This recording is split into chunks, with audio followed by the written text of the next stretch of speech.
Shalom saudara yang dikasih Tuhan. Bersyukur hari ini kita boleh kembali untuk memuji memuliakan Tuhan, dan kita juga akan diterangi dengan kebenaran firman Tuhan yang menjadi kekuatan buat kita untuk menjalani sepanjang minggu ini. Mari kita siapkan hati kita dalam doa. Bersyukur Tuhan untuk anugerah-Mu yang limpah dalam hidup kami, dan biarlah Engkau senantiasa ditinggikan, Engkau senantiasa diagungkan, dan hidup kami boleh menjadi surat Kristus yang terbuka sehingga bisa dilihat oleh semua orang. Saat ini kami rindu untuk memuji dan memuliakan nama-Mu. Mari Tuhan, Engkau menjadi Raja yang bertahta di atas puji-pujian umatnya. Terima kasih, terpuji nama-Mu kekal selama-lamanya, dalam nama Yesus. Amin. Saat ku masuk ke hadirat-Mu,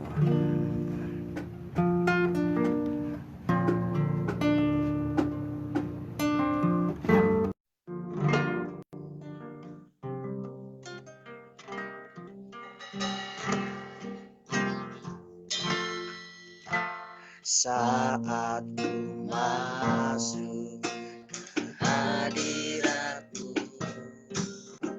ku tersungkur dan sembah.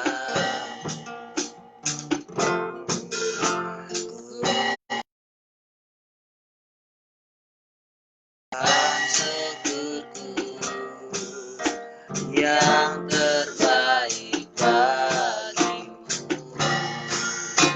ku bawa korban syukur ke tempat kudus-Mu Tuhan.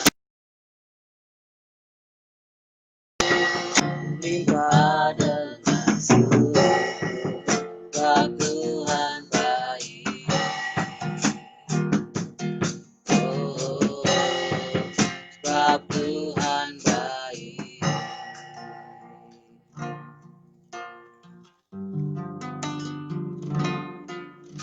Saat ku masuk ke hadirat-Mu,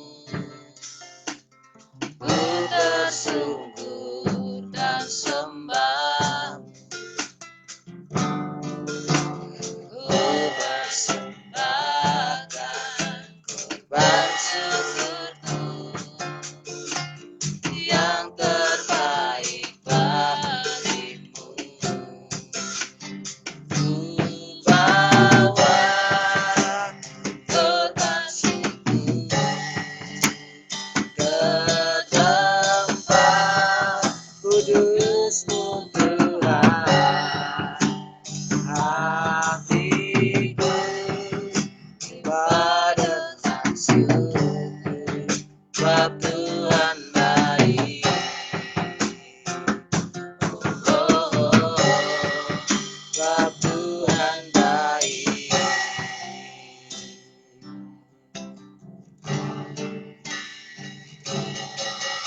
Saat ku masuk ke hadirat-Mu, ku tersungkur dan sembah. Ku persembahkan korban syukurku yang terbaik bagimu. Ku bawa korban syukur ke tempat kudus-Mu Tuhan. Hatiku pada syukur, sebab Tuhan baik. Oh, sebab Tuhan baik.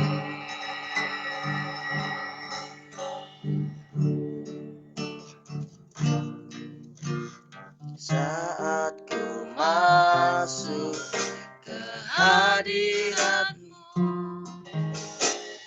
ku ter bersungguh dan sembahmu. Ku persembahkan korban syukurku yang terbaik bagimu. Amin. Ku bawa korban syukur ke tempat kudus-Mu Tuhan. Hatiku limpah dengan syukur, sebab Tuhan baik.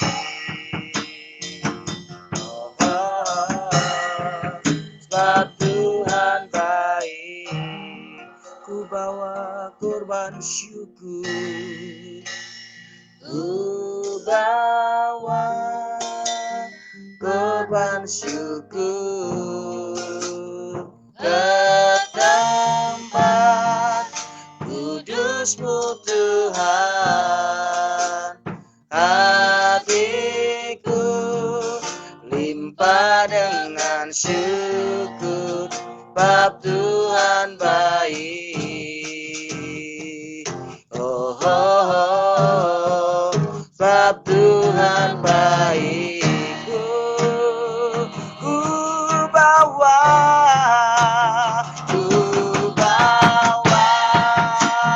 korban syukur ke tempat kudus-Mu Tuhan. Hatiku limpah dengan syukur, sebab Tuhan baik. Oh, oh, oh, sebab Tuhan baik. Amin, sebab Tuhan baik. Haleluya. Saat indah ku berhadapan denganmu,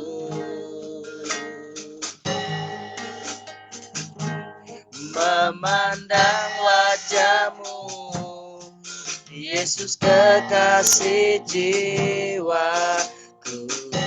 Bawa daku erat dalam pelukan-Mu, bawa daku erat dalam pelukan-Mu, menikmati kasih dan indahnya hadirat-Mu.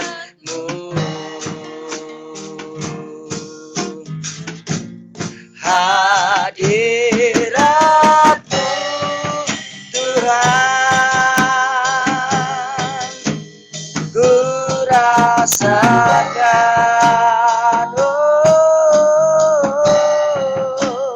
kekudusan-Mu Bapa, penuh hiku.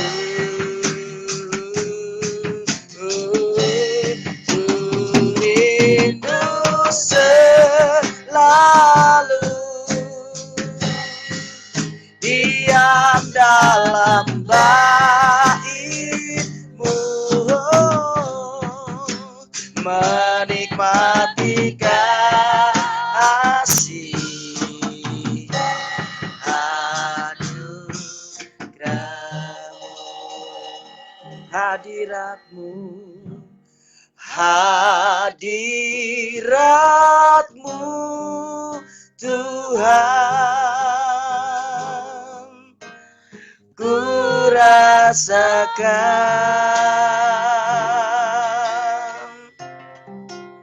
kekudusan-Mu Bapa, menuhiku.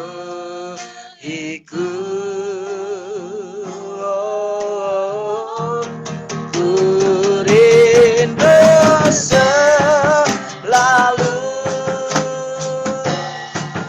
diam dalam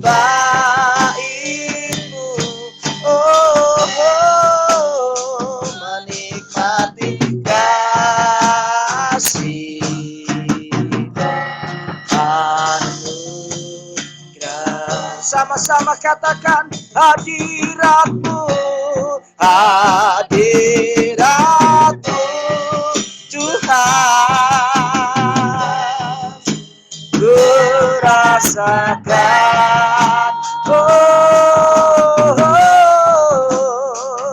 kudusan-Mu Bapa,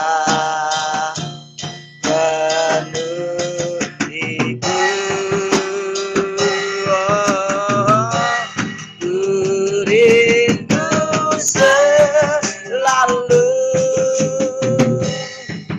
diam dalam bait-Mu,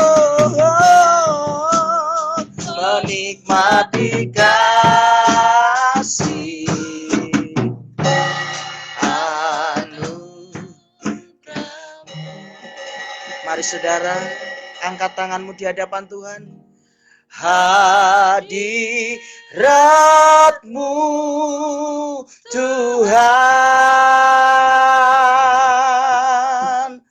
ku rasakan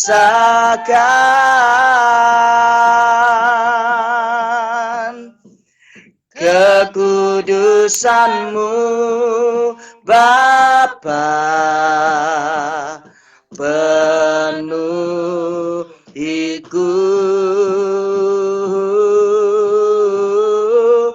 Ku rindu selalu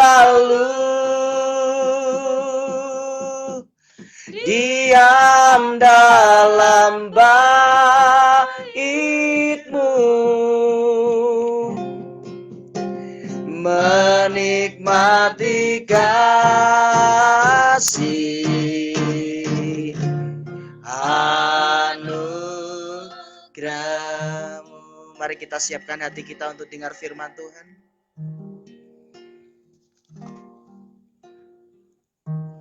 Roh Allah yang hidup penuhiku, Roh Allah yang hidup pulihkanku, curahkan urapan ke atasku, membangkitkan kuasa-Mu, membebaskan hidup yang terbelenggu. Jadikan ini doa kita di hadapan Tuhan. Memulihkan hati mereka yang terluka, menjadikan mata yang buta. Jadikan hidupku alat-Mu, dipenuhi urapan baru, menyatakan kebesaran kuasa-Mu. Roh Allah yang hidup penuhiku, Roh Allah yang hidup pulihkanku,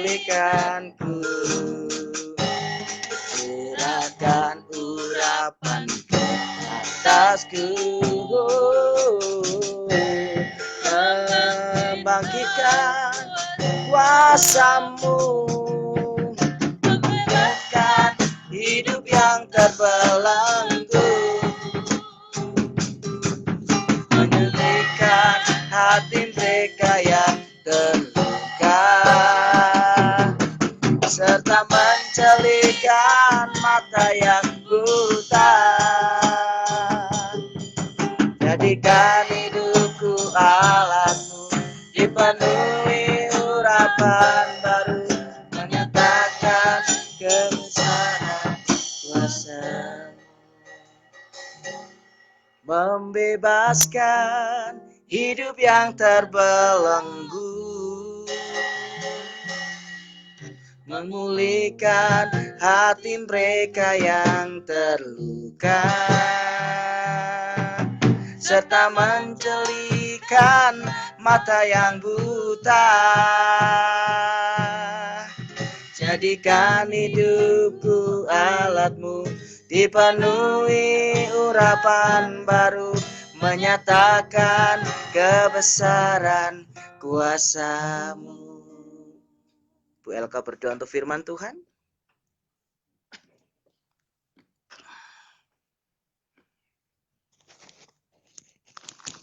Mari kita berdoa. Bapa di surga, kami mengucap syukur buat pagi yang indah ini. Kami boleh datang, kami rindu bersekutu, memuji, memuliakan Engkau. Bahkan Tuhan, kami ingin mendengarkan suara-Mu. Isi hati-Mu dalam kehidupan kami, sehingga hari-hari yang kami lewati, kami mengalami kuasa-Mu ya Bapa. Kami mengalami mujizat-Mu, bahkan kami mengalami kemenangan yang daripada-Mu. Melalui firman-Mu kami dikuatkan, kami diteguhkan, kami ditegur, kami dinasehati, kami diingatkan selalu akan kehidupan kami, sehingga kami benar-benar berjalan di dalam perkenanan Tuhan. Kami menyukakan Tuhan, kami memuliakan Tuhan, karena kami tahu Bapa, hanya Engkaulah Tuhan satu-satunya yang layak disembah. Engkaulah penolong kami, Engkaulah kekuatan kami, Engkaulah penghiburan kami, Engkaulah yang selalu menyertai kami, sehingga kami melakukan segala sesuatu. Oleh karena kasih karunia-Mu, membuat kami berhasil, membuat kami sejahtera, membuat kami bersuka cita dan penuh dengan damai sejahtera-Mu. Terima kasih Tuhan, ini hati kami siap untuk lawatan firman-Mu. Urapi kami yang mendengarkan, urapi hamba-Mu yang akan menyampaikan. Biarlah Tuhan kami dipenuhi dengan sukacita ilahi, dan kami menerima berkat yang luar biasa daripada-Mu. Kami terima Tuhan berkat firman Tuhan yang mengubahkan, memulihkan, memberikan kesehatan, kekuatan dalam kehidupan kami, dan menjadi berkat buat banyak orang. Terpujilah Engkau Bapa, di dalam nama Tuhan Yesus kami berdoa dan mengucap syukur. Haleluya, kita yang percaya katakan amin. Iya. Puji Tuhan. Ya, saya bersyukur bahwa melalui media live streaming ini akhirnya jarak yang jauh pun bisa jumpa, sehingga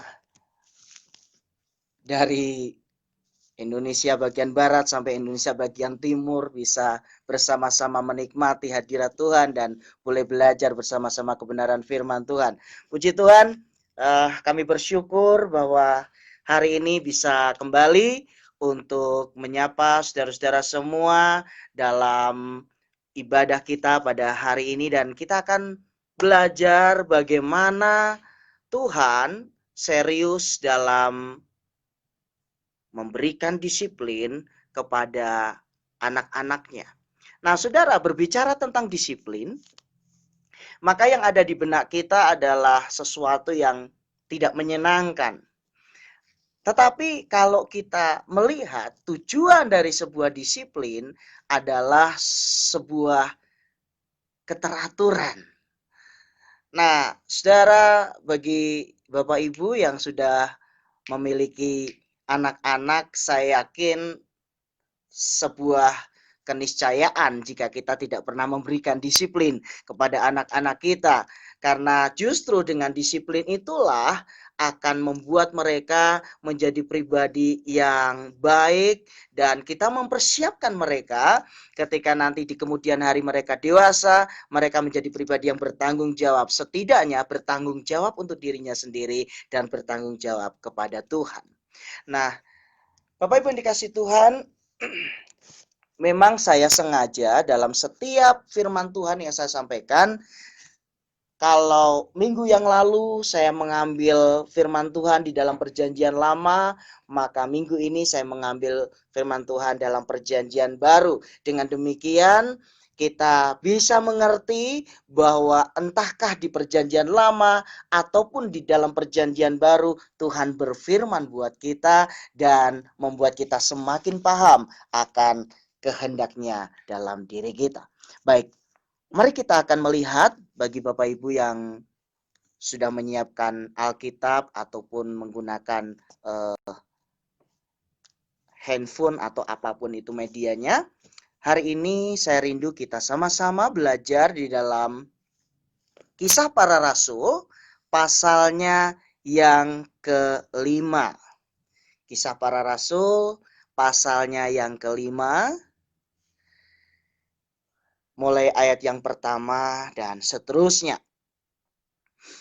Lembaga Alkitab Indonesia memberikan judul perikop Ananias dan Safira. Karena memang dalam kisah ini akan dijelaskan tentang apa yang terjadi dalam kehidupan mereka. Baik Bapak Ibu, saya akan membacakan buat kita semua. Ada seorang lain yang bernama Ananias. Ia beserta istrinya Safira menjual sebidang tanah. Dengan setahu istrinya, ia menahan sebagian dari hasil penjualan itu dan sebagian lain dibawa dan diletakkan di depan kaki rasul-rasul. Baik. Saudara yang dikasih Tuhan, supaya kita mengerti latar belakang dari kisah ini, maka izinkan saya untuk memberikan sedikit ulasan tentang bagaimana kehidupan jemaat mula-mula pada waktu itu. Gereja Tuhan mula-mula diawali dengan pencurahan Roh Kudus di loteng Yerusalem, di mana para murid dan pengikut Kristus pada waktu itu mereka mendapatkan lawatan Tuhan. Alkitab mencatat mereka berbicara dalam berbagai bahasa. Sementara mereka adalah orang Yahudi, namun mereka bisa berbicara dalam berbagai bahasa. Nah, dalam keadaan seperti itu, tentu pro dan kontra itu terjadi. Bagi orang-orang yang selalu berpikiran negatif, mereka akan katakan bahwa, oh mereka sedang mabuk anggur. Tetapi bagi mereka yang berusaha untuk berpikir positif, mereka berpikir ini masih siang hari, mana mungkin mereka mabuk anggur. Dan singkat cerita, dari situlah akhirnya gereja mula-mula itu terbentuk. Nah, perlu Bapak Ibu ketahui bahwa pada waktu itu kekristenan itu tidak sebebas pada hari ini.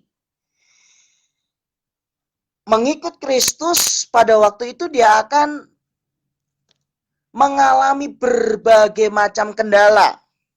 Bahkan tidak sedikit dari mereka yang mengalami penganiayaan, bullying, pelecehan, baik secara verbal melalui kata-kata maupun nonverbal melalui tindakan. Itu dialami jemaat mula-mula. Nah, dalam kondisi yang seperti itu, mereka tertantang bahwa iman mereka benar-benar pada waktu itu sedang diuji. Dan Alkitab mencatat, justru dalam keadaan tertekan seperti itu, kemurnian iman anak-anak Tuhan ditunjukkan melalui sebuah kepedulian. Nah, itulah sebabnya dalam setiap pengajaran kepada jemaat, saya selalu arahkan kepada mereka dengan sebuah pengertian bahwa kalau kita hidup di dalam kasih, niscaya kita tidak memperhatikan satu dengan yang lain. Sehingga kalau orang berkata saya mengasihi, kemudian dia tidak pernah berbagi kehidupan, itu bullshit, itu omong kosong. Nah, demikian juga pada waktu itu, bahwa umat Tuhan pada gereja mula-mula mereka berbagi hidup. Nah, banyak orang yang melihat kuasa Tuhan dinyatakan melalui pelayanan para rasul, pada akhirnya mereka mengalami lawatan Tuhan. Iman mereka boleh terbentuk. Dan sebagai dampaknya, akhirnya mereka peduli satu dengan yang lainnya. Salah satu bentuk kepedulian adalah mereka yang berkecukupan, mereka mensuplai saudara-saudara mereka yang dalam kekurangan. Sehingga banyak dari mereka yang menjual harta miliknya lalu diserahkan di kaki para rasul, dan para rasul inilah yang membagikannya dengan merata sehingga umat Tuhan pada waktu itu boleh tercukupi kebutuhannya. Nah, kenapa tema besar dari kisah ini adalah disiplin Tuhan terhadap gereja mula-mula?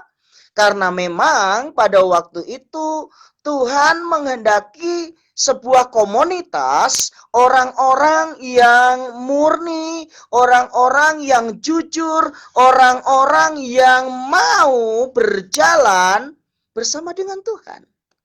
Nah, di sini dikatakan bahwa ada seorang yang lain yang bernama Ananias, ia beserta istrinya menjual sebidang tanah.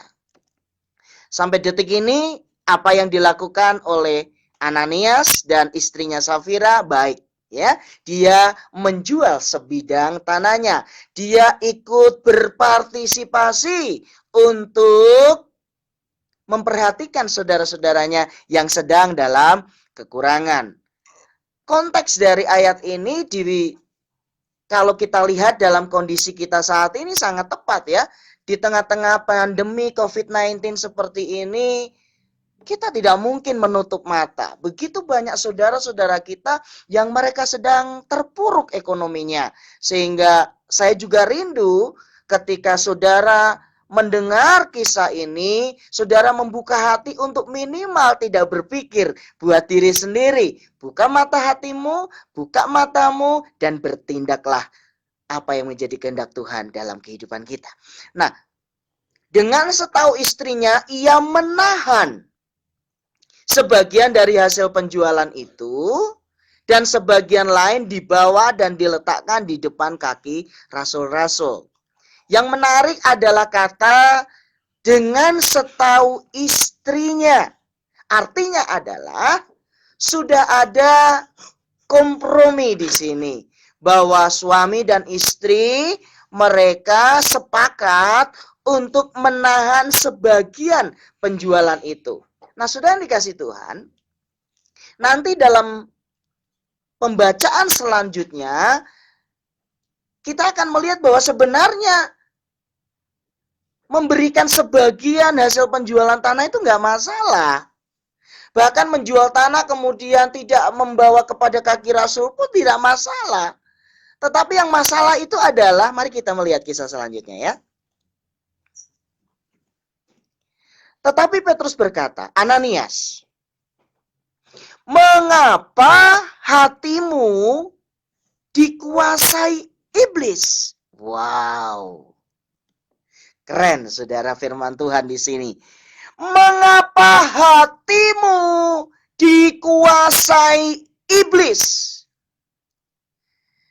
Kalau saudara membaca sampai di ayat ini, maka saudara tidak akan menemukan bahwa kenapa tiba-tiba Rasul Petrus mengatakan bahwa hati Ananias itu dikuasai iblis. Tetapi kita lihat penjelasan selanjutnya. Sehingga engkau mendustai Roh Kudus dan menahan sebagian dari hasil penjualan tanah itu. Dua kata penting di sini. Yang pertama adalah hatimu, hati Ananias telah dikuasai oleh iblis. Kemudian yang kedua adalah engkau mendustai Roh Kudus. Wow. Nah, saudara yang dikasih Tuhan, saya berulang kali membaca kisah ini, dan dalam beberapa kesempatan saya juga menyampaikan kisah ini, tetapi luar biasanya adalah dalam setiap perenungan-perenungan di bawah kaki Kristus, selalu ada penyingkapan-penyingkapan yang Tuhan berikan. Sehingga firman Tuhan itu up to date. Firman Tuhan itu tidak pernah lekang oleh waktu. Rasul Petrus berkata, mengapa hatimu dikuasai iblis sehingga engkau mendustai Roh Kudus? ada padanan kata di situ yang disampaikan oleh Rasul Petrus. Yang pertama kata iblis, kemudian yang kedua kata dusta. Saudara, bukankah firman Tuhan katakan iblis adalah bapa pendusta? Sehingga seseorang yang hatinya telah dikuasai oleh iblis, maka sifat dasar dari bapa pendusta itu tampak dalam kehidupan orang-orang yang hatinya sedang dikuasai oleh iblis. Sehingga Petrus berkata, "Hai Ananias, dengan apa yang sudah engkau rencanakan di dalam hatimu dengan berkata bohong, sesungguhnya sifat dasar dari iblis itu sedang menguasai hatimu." Mari kita lihat selanjutnya. Penjelasan dari sang rasul yang sangat bijak dan bagaimana hidup adalah sebuah pilihan. Sang rasul pun dalam kisah ini memberikan kesempatan. Sekali lagi, sang rasul pun memberikan kesempatan. Tuhan dalam anugerahnya yang tak terbatas, selama saudara dan saya masih bernafas, Tuhan memberikan kepada kita kesempatan. Kesempatan untuk memperbaiki kesalahan. Kesempatan untuk mengupgrade iman kita. Kesempatan untuk terus mencari perkenanan Tuhan. Berbagai kesempatan diberikan oleh Tuhan selama saudara dan saya masih hidup di dunia ini. Mari kita perhatikan kisah ini, lalu nanti saya akan menjelaskan hal-hal yang aplikatif dalam kehidupan kita hari lepas hari. Perhatikan ayat yang keempat dalam Kisah Rasul pasal yang kelima. Selama tanah itu tidak dijual, bukankah itu tetap kepunyaanmu? Oke, fix ya. Belum dijual, berarti milik dari Ananias dan Safira. Perhatikan. Dan setelah dijual, bukankah hasilnya itu tetap dalam kuasamu? Jadi, entahkah tanah itu dijual, atau entahkah tanah itu tidak dijual, maka semuanya masih ada dalam kendali atau milik dari Ananias dan Safira. Masalahnya ada di sini. Mengapa engkau merencanakan perbuatan itu dalam hatimu? Perhatikan kata merencanakan.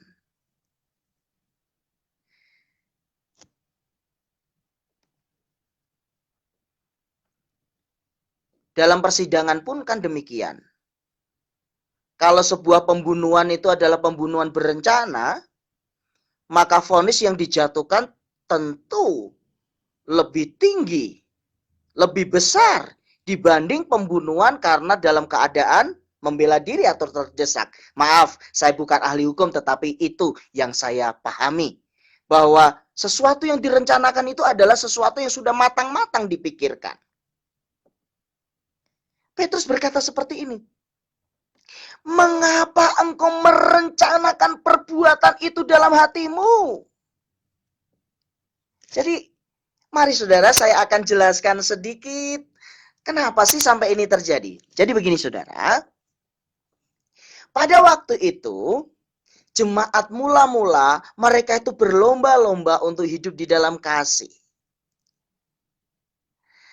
Dan salah satu ciri utama hidup di dalam kasih, maka itu adalah hidup dalam berbagi kepada sesamanya. Orang yang hidup di dalam kasih tidak mungkin dia tidak memikirkan sekelilingnya.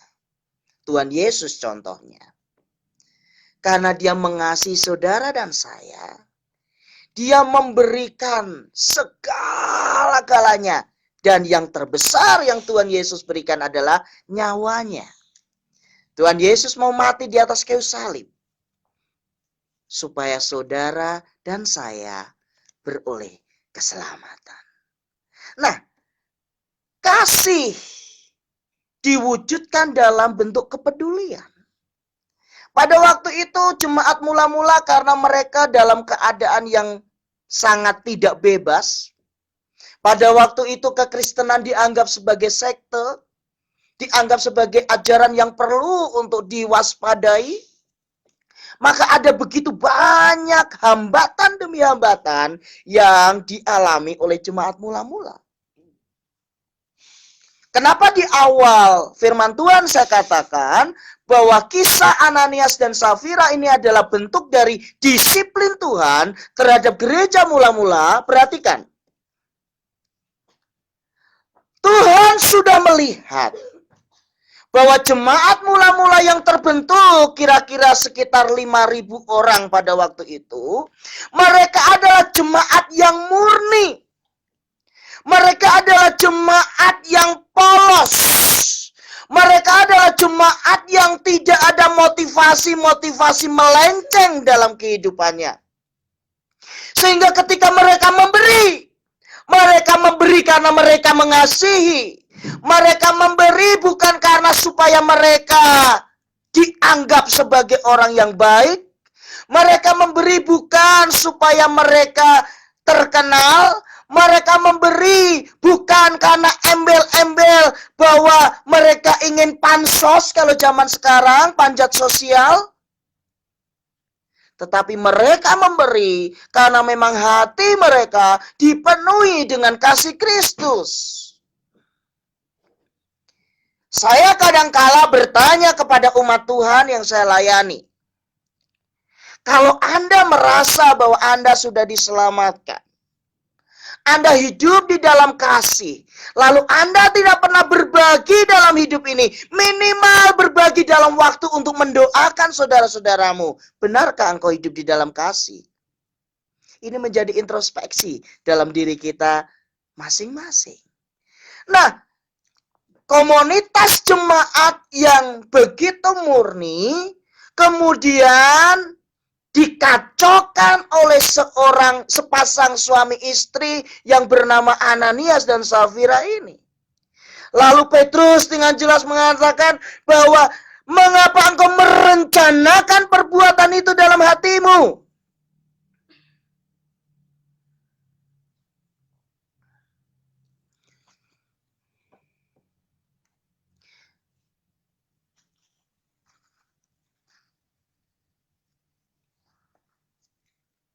Saya masih ingat pelajaran yang saya dapat waktu masih duduk di bangku kuliah.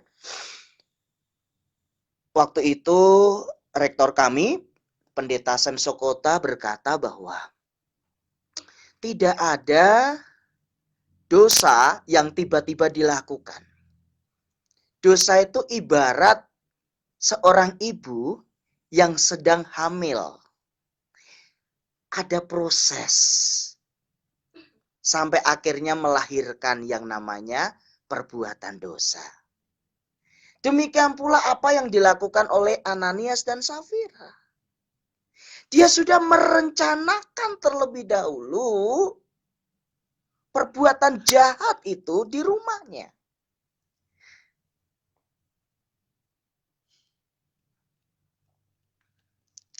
Saya yakin bahwa ketika Petrus mengatakan, dengan harga sekiankah engkau menjual tanah milikmu itu, sesungguhnya Petrus masih memberikan kesempatan. Tetapi karena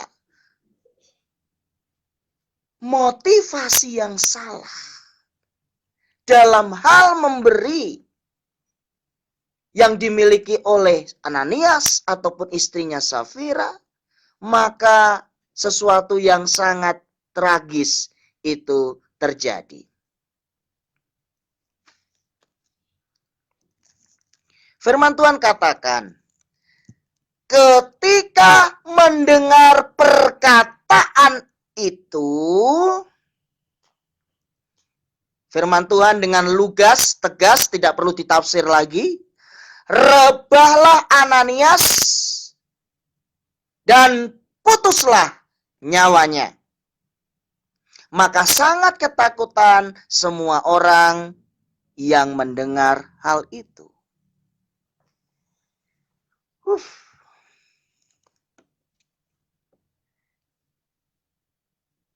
Mungkin saudara berpikir, lah, katanya zaman perjanjian baru itu zaman anugerah.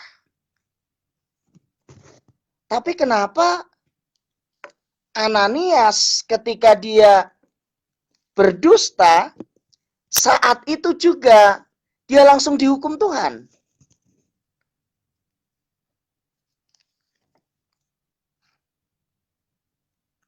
Kalau saudara, bagi yang baru mengikuti ya, mungkin belum nyambung ya.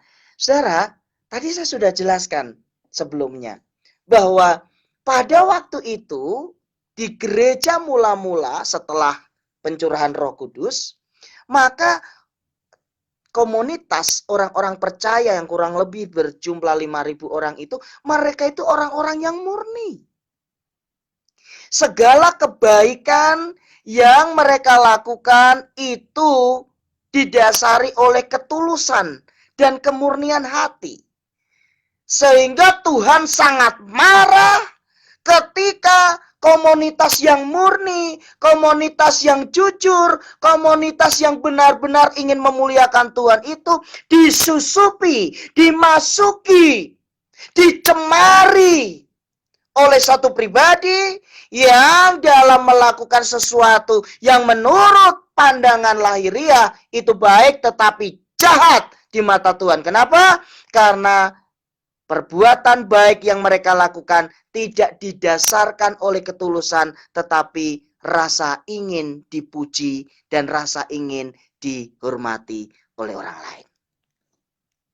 Nanti saya jelaskan lebih detail lagi. Petrus berkata bahwa engkau bukan mendustai manusia, tetapi mendustai Allah. Satu pengertian yang indah saya dapatkan di sini bahwa segala sesuatu yang kita lakukan ini sesungguhnya tidak semata-mata saudara dengan orang lain. Tetapi lebih dari itu adalah bahwa apapun yang kita ucapkan, apapun yang kita lakukan, bahkan apapun yang kita pikirkan, itu harus dipertanggungjawabkan di hadapan Tuhan. Nah loh, kalau sudah demikian, apakah kita tidak lebih berhati-hati lagi dalam hidup ini? Seharusnya kita akan bijak dalam segala sesuatu yang kita lakukan. Nah, karena Ananias putus nyawanya, rebah dan mati, kehilangan nyawanya, terjadi ketakutan semua orang yang mendengar peristiwa itu.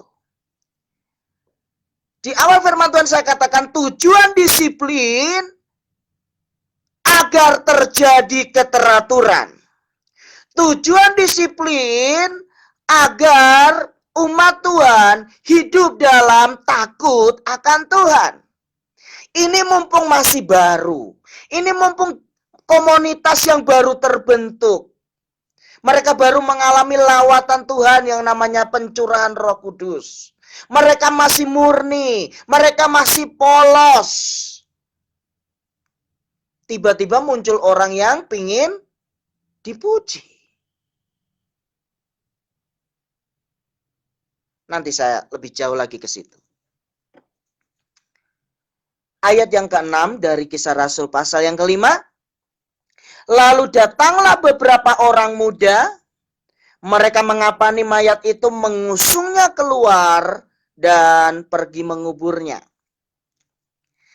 Jadi di sini jelas firman Tuhan tegaskan bahwa setelah peristiwa kematian Ananias dan Safira, tidak butuh waktu lama, jenazah dari Ananias ini langsung dikafanin dan dikuburkan. Karena saya jelaskan di sini nanti pasti ada sedikit pertanyaan di benak saudara gitu ya. Nah, pertanyaannya muncul di ayat yang ke-6. Maaf, ayat yang ke-7.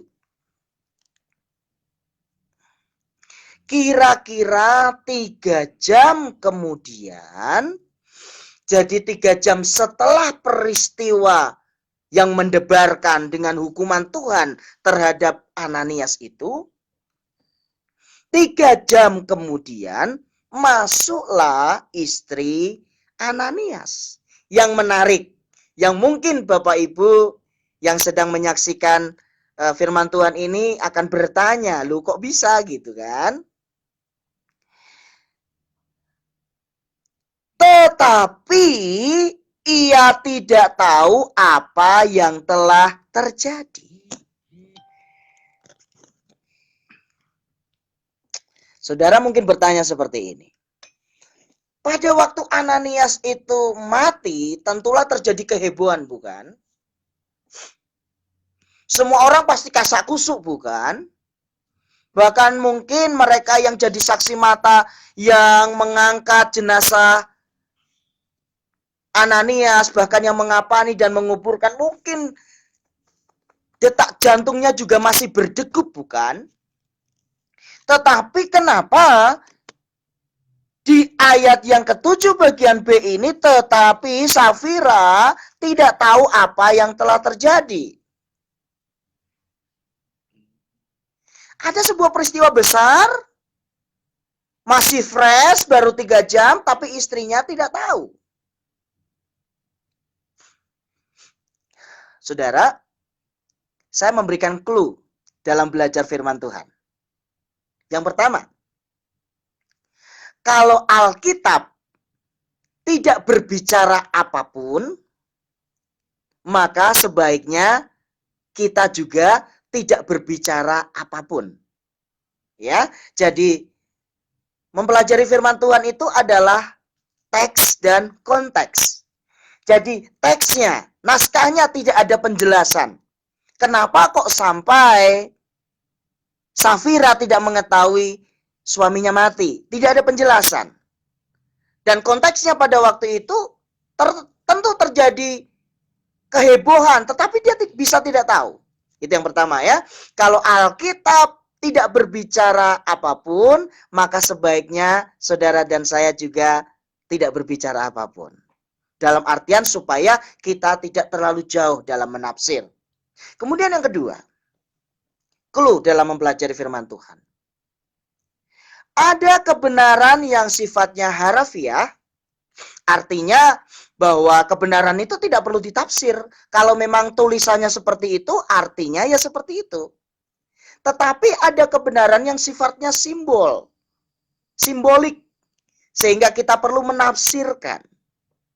Nah, karena dalam kisah ini tidak ada unsur-unsur simbolik, sehingga kita sepakat bahwa apa yang terjadi, bahwa Safira tidak mengetahui, memang demikian adanya. Tidak perlu ditafsir bahwa dia tidak mengetahui karena ini dan itu, tidak perlu ditafsir. Kemudian yang ketiga, yang terakhir, bahwa kalau kita tidak tahu apa yang sedang kita pelajari, maka ingatlah firman Tuhan. Hal-hal yang tersembunyi adalah bagi Tuhan, tetapi hal-hal yang dinyatakan itu bagi kan tersesat karena kita terlalu jauh menafsirkan kebenaran firman Tuhan ini. Yang pasti Alkitab mencatat bahwa 3 jam kemudian istrinya datang dan tidak mengetahui apa yang terjadi. Sehingga kalau ada penafsir-penafsir yang mengatakan mungkin dia sibuk untuk membelanjakan sebagian dari hasil penjualan tanah yang tidak dibawa ke kaki Rasul dan lain sebagainya, monggo, silakan. Namanya juga tafsiran. Tetapi yang pasti Alkitab mencatat bahwa Safira tidak mengetahui peristiwa yang terjadi terhadap suaminya. Clear sampai di sini. Oke. Nah, kata Petrus kepadanya, katakanlah kepadaku, dengan harga sekiankah tanah itu kamu jual?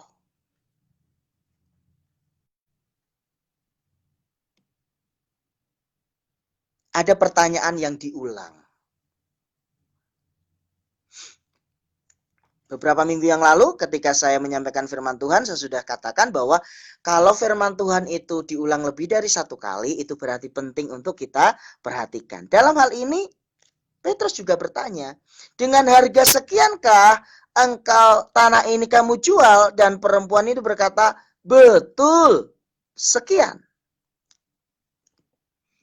Lalu ayat yang ke-9 dari Kisah Rasul pasal yang ke-5, kata Petrus, mengapa kamu berdua sepakat untuk mencobai roh Tuhan?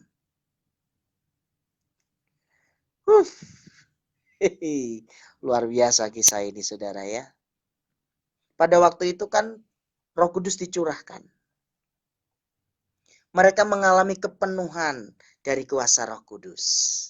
Sehingga karunia hikmat, karunia marifat, itu benar-benar aktif pada waktu itu. Petrus, dia tidak tahu. Tetapi Roh Kudus yang menguasai dia, memberitahu. Makanya saudara, hati-hati. Mungkin selama ini engkau pinter, engkau rapi menyembunyikan segala sesuatu. Istri tidak tahu, suami tidak tahu, mertua tidak tahu, orang tua tidak tahu, anak-anak tidak tahu. Tapi ingat, Tuhan tahu.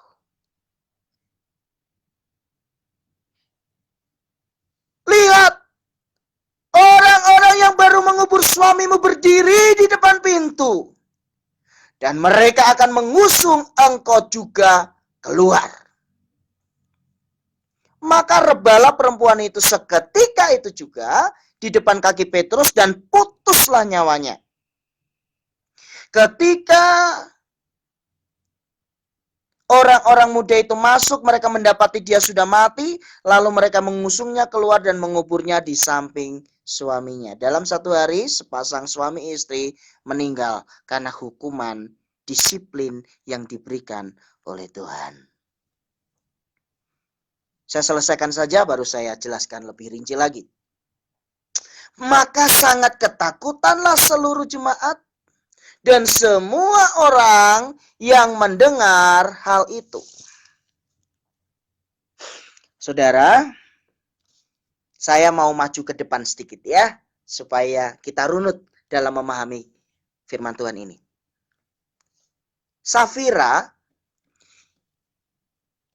kalau saudara pernah membaca, ada batu mulia yang bernama safir, maka kata safira itu diambil dari nama batu mulia safir, yang artinya keindahan atau sesuatu yang menyenangkan. Bagi orang Yahudi, nama itu bukan sekedar diberikan, tetapi nama itu menunjukkan karakter orang itu. Maka ketika nama Safira diberikan, doa orang tua adalah supaya hidupnya itu dipenuhi dengan keindahan. Dan ada beberapa penafsir yang mengatakan bahwa Safira ini cantik, ya, elok. Maka sesuai namanya itu Safira, indah, elok, manis, cantik. Dan sayang sih, wajah yang cantik, anggun, manis, tapi tidak dibarengi dengan karakter yang anggun, manis, dan cantik. Itulah sebabnya kita sebagai anak-anak Tuhan jangan tertipu dengan yang namanya casing, penampilan yang ada di luar. Karena seringkali saudara dan saya bisa tertipu. Safira dalam kesehariannya elok. Tetapi ketika sudah ada keinginan untuk dipuji, keinginan untuk terkenal, keinginan untuk orang-orang mengatakan bahwa dia orang baik. Akhirnya keelokan yang mestinya menjadi karakter dia bergeser menjadi sebuah kemunafikan dan kebohongan. Sedangkan Ananias itu punya arti kemurahan hati. Ya, saya percaya bahwa sesuai dengan namanya, dalam kehidupannya mungkin Ananias dikenal dengan kemurahan hatinya. Tetapi kali ini motivasi dia itu sudah melenceng. Ketika dia melihat Barnabas menjual hasil ladangnya dan saudara-saudaranya yang lain, dia, kenapa aku juga tidak? Aku juga bisa. Tetapi motivasinya tidak untuk menyenangkan Tuhan. Motivasinya dia ingin dirinya itu dikenal dan dipuji. Sehingga sayang sekali, Ananias yang mestinya adalah pribadi yang murah hati itu berubah menjadi pribadi yang penuh dengan kepura-puraan.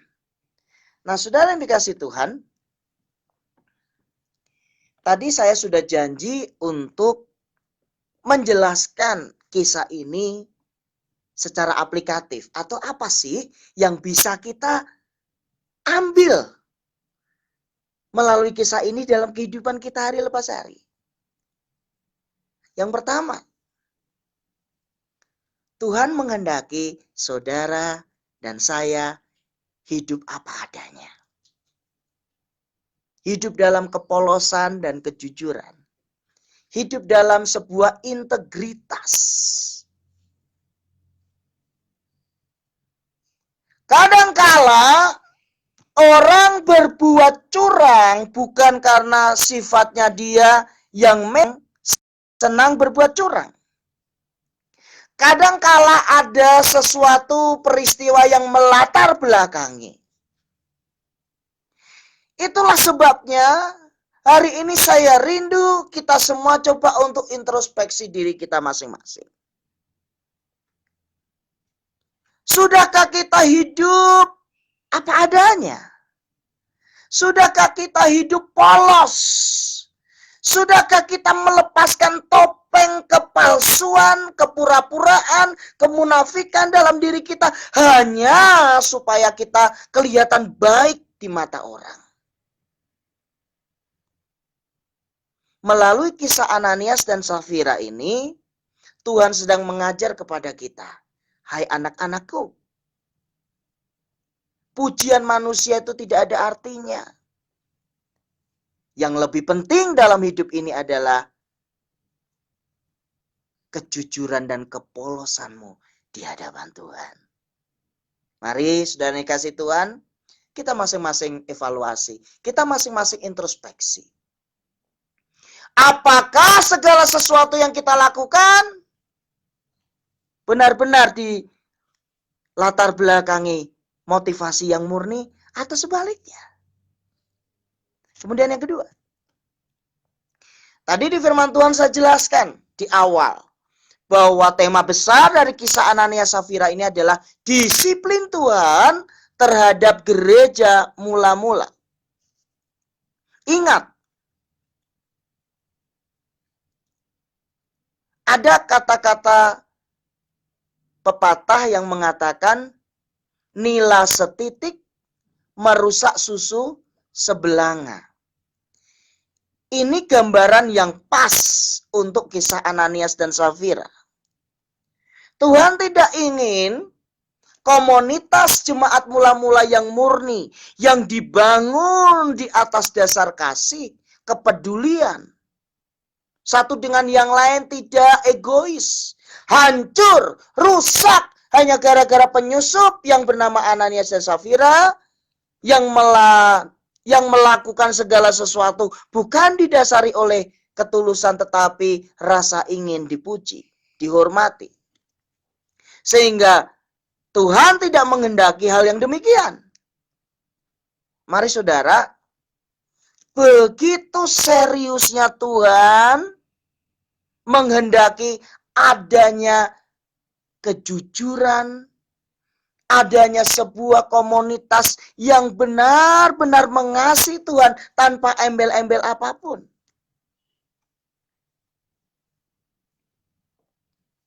Orang yang hidup di dalam kasih, pasti dia senang berbagi, pasti dia senang memberi. Tetapi tidak semua orang yang memberi itu didasari oleh kasih. Contohnya ya Ananias dan Safira ini. Dia memberi bukan karena didasari kasih. Dia memberi karena didasari motivasi supaya ingin dipuji. Bagaimana dengan saudara dan saya? Pemberian yang kita lakukan karena kita memang mengasihi? Sudahkah setiap kebaikan yang kita bagikan kepada saudara-saudara kita dilandasi oleh rasa kita mengasihi? Atau sebaliknya? Hanya saudara dan saya yang tahu. Kalau memang sudah ada melenceng sedikit, ayo kembali ke jalan yang benar. Nah kemudian, yang ketiga yang terakhir adalah tujuan dari disiplin tercapai. Jadi setelah Ananias dan Safira mati, orang-orang menjadi takut. Dan mereka tentu sudah tahu bahwa ternyata berbohong, berdusta, itu akibatnya fatal. Sehingga dengan peristiwa Ananias dan Safira, akhirnya jemaat mula-mula kembali murni. Ketika mereka mungkin ingin melakukan sesuatu yang tidak sesuai dengan kehendak Tuhan, mereka berpikir sudah pernah ada peristiwa yang sangat menakutkan, yaitu Ananias dan Safira. Saudara dikasih Tuhan, mungkin peristiwa Ananias dan Safira tidak terjadi saat ini. Banyak orang bohong, tetap aja bohong. Banyak orang munafik, tetap aja munafik. Dan sepertinya tidak ada hukuman Tuhan terhadap mereka. Tidak demikian tentu. Untuk segala sesuatu ada waktunya. Akan ada waktu nanti setiap orang mempertanggungjawabkan setiap perbuatannya di hadapan Tuhan. Bapak Ibu yang dikasih Tuhan, hidup adalah kesempatan. Kita tidak pernah tahu kapan saudara dan saya dipanggil Tuhan untuk pindah alamat dari dunia yang fana menuju dunia yang kekal. Dan di sana cuma ada dua kekekalan. Kehidupan kekal bersama Bapa di surga, hidup di Yerusalem baru, ada keindahan di sana, suasana sukacita di sana, tidak ada ratap dan kertak di gigi di sana, tidak ada tangisan di sana. Atau yang kedua, kematian kekal dalam api siksa neraka. Kadangkala ketika seseorang mendengar istilah surga dan neraka, mereka anggap itu hanyalah itu nanti saja. Saudara, sekarang itu kita nggak bisa bilang, oh saya masih muda, oh saya masih kuat. Nggak bisa saudara. Umur hanya Tuhan yang tahu. Itulah sebabnya mari, selagi ada kesempatan, lakukan segala sesuatu dilandasi oleh kejujuran. Dilandasi oleh hati yang bersih. Dan tidak ada embel-embel yang lain. Oleh sebab itu, mari umat Tuhan yang mendengarkan firman Tuhan ini, baik live streaming ataupun siaran tunda, ingat bahwa Tuhan memberikan kepada kita pilihan. Dan Tuhan menghendaki, pilihlah yang sesuai dengan kehendaknya. Lakukan segala sesuatu dengan jujur, lakukan segala sesuatu dengan hati yang bersih, dan percayalah bahwa perkenanan Tuhan itulah yang menjadi tujuan kita hidup di dunia ini. Amin. Tuhan memberkati. Selidiki aku, lihat hatiku. Selidiki aku, lihat hatiku. apakah ku sungguh mengasihimu, Yesus, Kau yang Maha Tahu dan menilai hidupku, tak ada yang tersembunyi bagimu. Telah kulihat kebaikan yang tak pernah habis di hidupku. Berjuang sampai akhirnya Kau dapati aku tetap setia. Telah kulihat kebaikan-Mu yang tak pernah habis di hidupku. Berjuang sampai akhirnya Kau dapati aku tetap setia. Telah kulihat kebaikan-Mu yang tak pernah habis di hidupku. Berjuang sampai akhirnya Kau dapati aku tetap setia. Kau dapati aku tetap setia. Kau dapati aku tetap setia.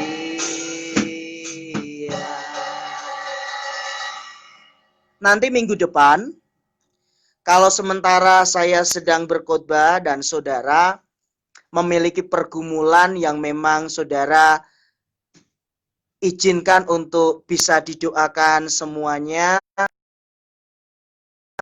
tulis di kolom komentar. Mungkin ada pergumulan, ada yang sakit, atau mungkin ada pergumulan-pergumulan yang lain, boleh. Karena saya bisa menyaksikan, bisa membaca komen-komen saudara. Nanti di akhir ibadah setelah saya sampaikan firman Tuhan, maka saya akan membawa doa-doa itu sehingga semua yang mengikuti live streaming ini juga bisa ikut mendoakan. Jadi pengumumannya untuk ke depan bagi saudara, sementara saya sampaikan firman Tuhan, saudara boleh sampaikan pokok-pokok doa. Nanti saya akan minta tolong istri saya mencatatnya sehingga itu menjadi pokok doa kita setelah ibadah live streaming seperti ini. Baik, mari kita siapkan hati kita untuk kita berdoa. Mari kita berdoa. Bapak, kami bersyukur hari ini kami telah belajar tentang disiplin Tuhan terhadap jemaat mula-mula. Biarlah apa yang dialami oleh Ananias dan Safira menjadi sebuah introspeksi buat kami, agar kami mengevaluasi diri kami sendiri sejauh mana kami hidup jujur di hadapan Tuhan. Mungkin selama ini kami lolos dengan menyembunyikan banyak hal yang tidak diketahui oleh orang-orang yang ada di sekeliling kami. Entahkah itu suami, istri, anak, mertua, menantu, saudara, keluarga besar, mungkin lolos, rapi, bisa disembunyikan. Tetapi hari ini hati nurani kami terusik oleh kebenaran firman bahwa Tuhan Maha Tahu dan segala sesuatu yang tersembunyi itu akan disingkapkan oleh Tuhan. Ampuni kami ya Bapak. Kami bersyukur karena Engkau Tuhan yang baik. Engkau Tuhan yang Maha Pengasih dan penyayang. Engkau Tuhan yang selalu memberikan kepada kami kesempatan untuk kami berubah. Hamba-Mu mengangkat tangan untuk semua yang mengikuti live streaming maupun acara tunda. Tuhan memberkati kami semua. biarlah hati kami senantiasa terpaut kepada Tuhan. Kami rindu sepekan ini, mulai hari Minggu sampai nanti minggu yang akan datang, kami benar-benar hidup dalam integritas. Kami hidup jujur dan kami hidup tidak dalam kepura-puraan, tetapi kami hidup hanya